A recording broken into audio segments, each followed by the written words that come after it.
আসলে আমরা দূর থেকে সবাই ক্রিকেটারদের নিয়ে সমালোচনা করতেই পারি। আসলে যে গরম পড়ছে, এই গরমের মধ্যে তারা টানা রোদের মধ্যে ক্রিকেট খেলে ভাই। একবার ভাবেন কী পরিমাণ গরমের মধ্যে তারা ক্রিকেট খেলে। আসলে লং টাইম যে তারা সার্ভে করবে, এটাই বা কীভাবে আশা করা যায় বলেন। আমাদের বাঙালি ক্রিকেট প্লেয়ারগুলা এই গরমের মধ্যে আসলে কীভাবে এত কষ্ট করে ক্রিকেট খেলবে বলেন। এক একজনের বেতন 5 লাখ 7 লাখ টাকা। এরা অনেক ধনী মানুষ, অনেক বড়লোক মানুষ। এরা কীভাবে এই গরমের মধ্যে ক্রিকেট খেলবে বলেন। কী পরিমাণ গরম রে ভাই।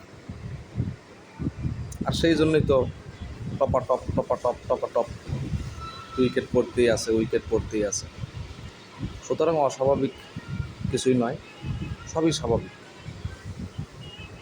ধন্যবাদ সবাইকে।